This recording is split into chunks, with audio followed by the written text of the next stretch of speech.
Ford says they're going to send us an F-150 to drive. Let's see what type it is. I have the paperwork on the screen, the digital paperwork. Ooh, the Raptor R. That sounds pretty expensive. A dealer demo for VIP, so it's not for sale with no price, but I did some checking. It's $109,000 plus. $109,790 to be exact. And it's the EPA data. It doesn't say it because it's rather the first one off the production line, but I checked. It's 10 miles per gallon in the city, 15 miles per gallon on the highway, and 12 overall. Not a bad figure if you can get it, I guess. We'll find out. And the government ratings aren't out yet, but I'm really worried about being damaged in a crash with the 6-ton monster. I don't think so. By the way, we also did a video on the Ford Bronco Raptor. That's one heck of a machine. We'll have a link for that video at the end of this video, so go to the end, click and watch. And we also tested the Ford Bronco Heritage Sport. We'll have a link for that video coming up as well. So here we are out in the middle of nowhere. Here it is. $100,000 with a truck. With the 30-mile-per-hour winds we have today, it's going to be kind of hard to do this video, but it's going to be that way all week. Not much I can do about it. And we have the nice R Raptor decal here, so everybody knows you spend all the big bucks. Well, the standard Raptor with the V6 gets 35-inch wheels and tires. We get 37s on here, being 13 inches of ground clearance. More than enough for me.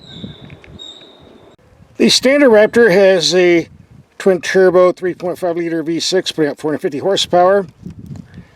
I've driven that motor, and it's impressive enough. 0 to 60 in around 5.2 seconds. Fuel economy is claimed to be 15 in the city and 18 on the highway. On the R, we get the 5.2-liter supercharged V8, 700 horsepower, 640 pounds-feet of torque.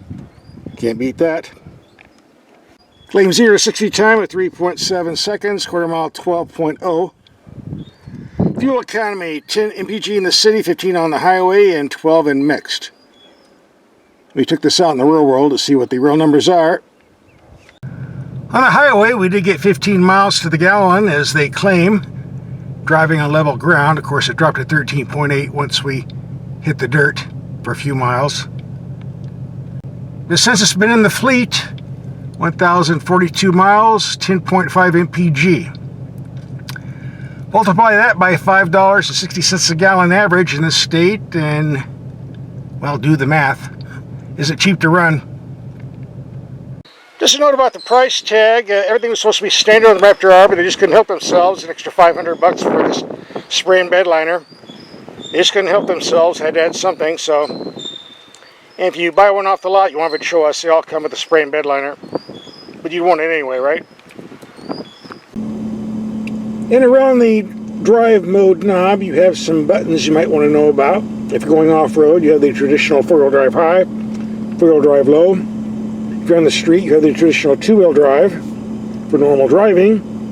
But if you're on slick roads with ice, snow, or rain, it'd be a good idea to put it in all-wheel drive down here for better traction. If you're doing some 0 to 60 times or quarter-mile racing, you might want to leave it in all-wheel drive marked 4A, because otherwise you're going to be getting some poor traction and smoking a lot of rubber and not moving. A lot of power under the hood. You need all the traction you can get.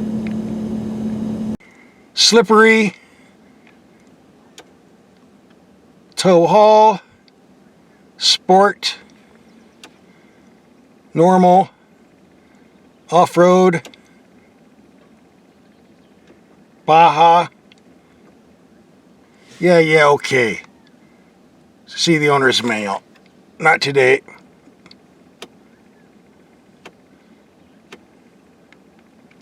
A very simple climate control system with lots of knobs, thank you. A volume and tuning knob for the radio, double thank you. Power outlets up front, where they can be reached, thank you again. 2 glove boxes. Now, some people find this a fantastic feature. I find it kind of a gimmick. And that refers to the stick shifter here, which has a habit of getting in the way. That's why a lot of truck manufacturers go to simple knobs. But if this gets in the way for you, you press the magic button, it goes down. Then you lower this console to eat your lunch or do your work or whatever. Again, if you had a simple shift control knob, you would need this. And what happens if this breaks? How are you going to get it in drive? I really don't care for this, but it's what you get. I'm just going to leave it up. I'm out here in the middle of nowhere. I don't want to take a chance of getting stuck unless I want to swim through the swamp. And with this little button, you control the exhaust sound. You have quiet, which isn't that quiet, normal, sport, and then Baja, which is for off-road only, not street use. Although, I just might do that anyway. Bought this to get attention, right? So here's a normal. The quiet is definitely less decibels at idle, but your neighbors still might hear it at 6 o'clock in the morning. Keep your foot off the throttle. You'll be okay, I guess. And yeah, I think most people keep in the sport mode, unless you want to get a ticket. Then put it in Baja on the street and see what happens.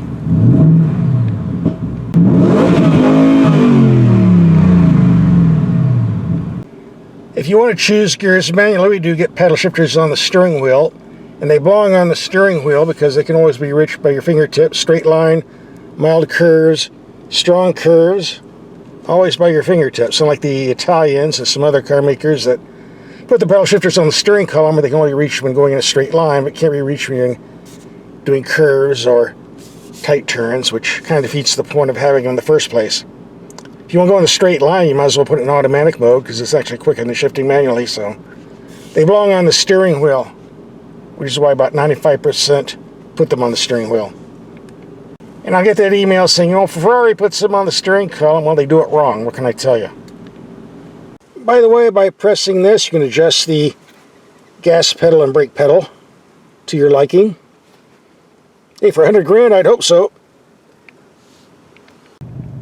By the way, we have a very nice camera system. Here we have it in reverse. 360 degrees on the right from the top. And here we are, camera in the front. Let's see all the choices we got here. Oh, that's nice for four-wheeling. See the tree in front of me, can't miss that.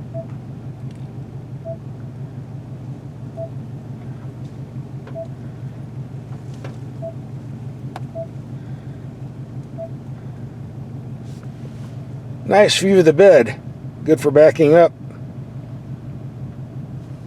Nice system. Alright, let's do some driving. I do have one complaint right off the bat. If you've ever driven a Dodge Hellcat with the supercharged V8 or the Ram TRX truck with a Hellcat engine, you will note that that supercharger makes a lot of noise. Not only does it whine, it actually shrieks. Some people don't like that. I guess Ford doesn't, because when they made this Raptor R, they eliminated the supercharger whine completely. You do not hear anything under the hood at all. Now, to some people, that might be good. Most enthusiasts of me, that's bad, because I want to hear the whine. I want to know the supercharger's under there. I want to hear it working, but here, sorry, not going to hear it. So if you want to hear some noise, I'm afraid you're just going to have to be limited to the Baja setting on the exhaust.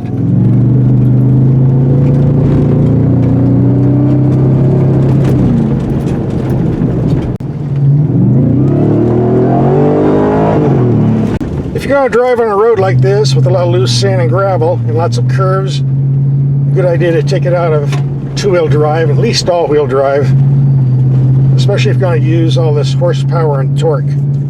Otherwise, the truck might get away from you, even with traction control on. Just saying. Ordinarily on a road like this with all the ripples and potholes and dips, you'd have to keep it around 15 to 20 miles per hour at best. Otherwise, you tear your suspension up, but here I'm doing up to 45 or so, and the truck's not even working hard. Fantastic suspension and nice engine. Definitely getting my money's worth here. That's what you're paying the 100 grand for. The only other vehicle that can match the performance of this Raptor R is the Ram TRX with the Hellcat engine and the comparable suspension.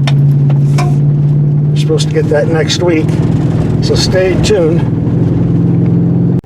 One disadvantage of this vehicle, the wide track does allow it to have better stability, but when you need to make a U-turn, you're kind of screwed, and I need to make a U-turn. When you have the turning radius of the Titanic, that can be a problem. And when you're doing a tight U-turn on a narrow road, this is where the camera system helps. Almost ready to drop off a cliff there. So I don't finish this video, you'll know what happened.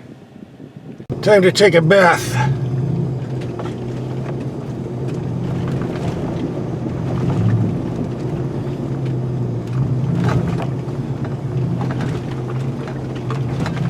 Hang on for your life. Ordinarily, if I was driving most other 4x4s on a road like this all day, I'd be worn out from all the impacts. The vehicle might be worn out as well, but not a problem here. I could do this all day. Very, very comfortable vehicle to drive. It would take an awful lot to make this Raptor give up, that's for sure. And on roads like this, at speeds like this, the base V6 Raptor with the 450 horse engine, that's just about as good as this V8, but then again, the extra power never hurts. Especially if you get stuck and need that power to get out. For 90% of, that was a big nasty bump. As I was saying, for 90% of your off-roading duties, the normal mode is fine. I can't imagine needing the Baja mode, but that'd be some pretty rough stuff to switch that on. But nice to know you're covered either way. I mentioned this vehicle's quick. Whoa! Even in four-wheel drive, easy to lose traction. If only it had the supercharger whine that the TRX Hellcat Ram does. I love hearing that shrieking noise of the supercharger, but not on the Ford, sorry. I guess if you're somebody who likes drifting in corners, you can find a way to do it pretty well on a rig like this, but I have no desire to. I don't want to demolish a $100,000 truck. They might get a little upset. It takes enough control just to keep this in a straight line.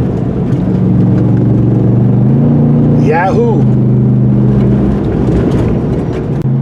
Here we are, some tight racing corners. This is where we take our sports cars, and ordinarily we wouldn't do this in a truck, but this thing does have the ability.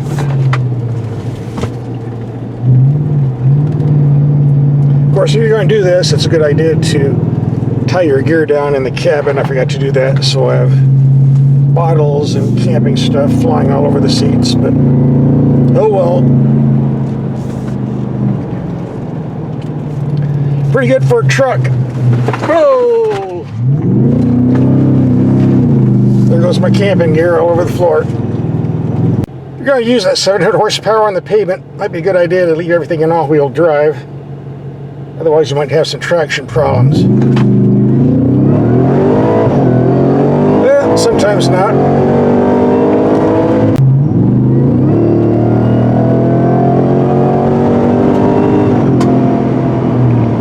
In the old days, if you put giant wheels and tires like this on a 4x4 truck, you would have a miserable ride with bad stability, especially with a race suspension like this. But with the wonders of technology, that's not a problem anymore. This is actually a very smooth truck.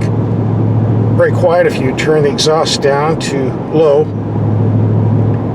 And very, very comfortable with nice traction and stability. Very nice road car, plus road truck anyway. And on the highway, we did get 15 miles to the gallon, 16 if you keep it around 65 miles per hour. So the consumption really isn't that bad on long trips. As long as you don't pass anybody, then that could be a problem. Then your mileage goes straight down to the gutter. It's interesting, for the first 3 or 4 hours I was driving this rig, I couldn't hear the supercharger. Now it's warmed up. At the end of the day, I can hear it a little bit when you lean on it. Did mention this truck has fantastic passing power. It does. Certainly it does. Well, we finally made it to the saloon. We'll go in and have 5 or 6 beers. A hamburger and a diet soda. And be on our way. Alright, just kidding about the beer. There's 4 things not allowed in vehicles. That's food, drinks, pets, and hookers. We abide by the rules. So that's my take on this truck after my road test. Well, if it got 50 miles a gallon, I'd definitely give it a 10 out of 10, but it doesn't, so I have to knock it down to maybe a 9.7. But seriously, it's a fantastic rig. There are a few minor ways you can make it better, but not worth mentioning. Ford did a great job on this, and whoever can afford it is going to be very, very happy. Number 2, is it worth that extra 35 grand to get that extra 250 horsepower on the Raptor R over the standard Raptor V6? From a practical standpoint, not really. Both have more than adequate for rock crawling. And horsepower doesn't mean much on trucks, it's torque that matters. On the other hand, if you have the extra dough and 35 grand doesn't mean that much to you, go for it. Better to have the extra power, not need it, than need it and not have it. And it's great to have on the street, that's for sure. And number 3 is always going to be somebody in the comment section saying this is overpriced. You can take a standard F-150, put a lift kit, a supercharger yourself, and build the same thing for less money. No, you're not. If you do all the work yourself, you might come close and you have a parts silly truck that's not worth anything. Probably going to break down on you, no warranty, etc., etc. Can't do it. This is a better way to go if you can afford it. That being said, let's do our night driving headlight test. If you didn't see that video, starting right now. And to subscribe, I need the gas money to feed these hogs. Alright, it's dark enough. Let's take these headlights out and see how they do. Looks like we have a little light show here. Lots of lights on this front end. Merry Christmas. And here we are from the rear.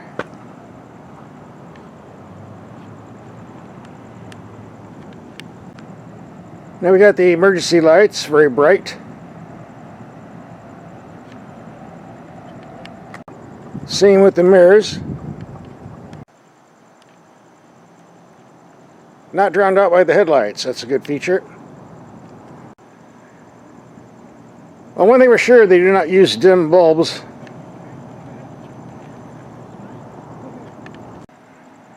Yeah, you can see that from outer space. So far, so good. And the info screen's large enough, lights up pretty good. Let's check out some camera features. First, we'll put it in reverse.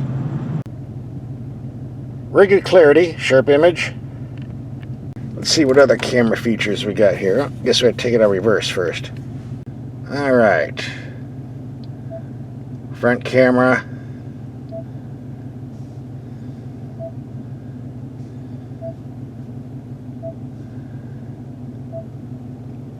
We do have some dust on the lens from some dirt roads we were on today, so it could be more clear. We wiped it off, I guess it's not good enough. Gauge clusters are bright enough, sharp enough too, showing our 10.9 miles to the gallon we got in our 167 mile trip today. Hey, they'll pump more gas, why worry, right? This truck's loaded up with everything, but surprisingly there aren't that many lights to be lit up in here. Pretty simple truck on the inside. Alright, headlights. Low beams on a wall 33 yards away, 100 feet. Pretty bright. Not as high as expected for a truck lifted off the ground, but good enough. Let's go to high beam. Looks okay to me thus far. Alright, let's do some long distance lights. Regular beam. High beam.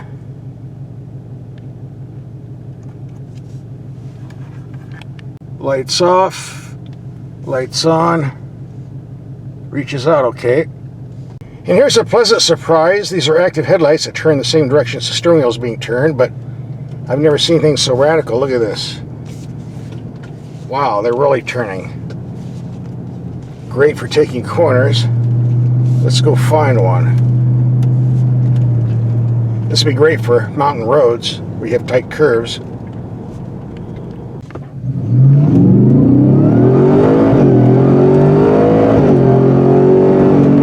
What's this? The guy's got a toilet out in front of his house as a potted plant. You can't make this up, folks. Seriously. Oh, let's have some strange people in this neighborhood. Yep, I've never seen active headlights turn in this extreme angle before. What a wide spread. Here's a corner.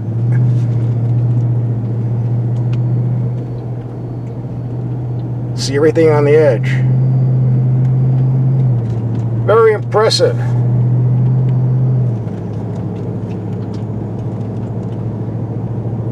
By the way, you have to turn this on.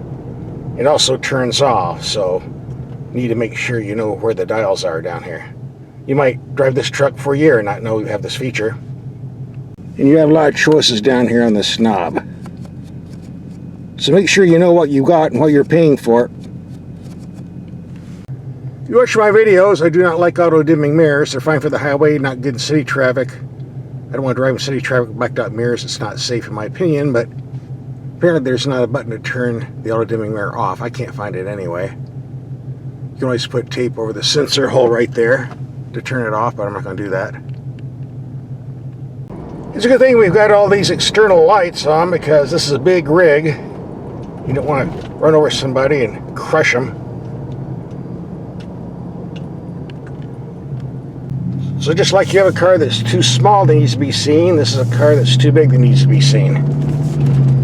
Now let's check out these street signs and headlights. And we'll go on the highway, see how they light up the signs as well.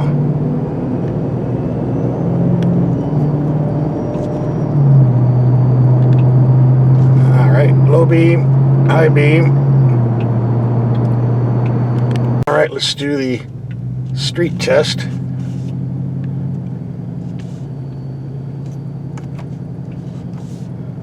I don't see any more toilets.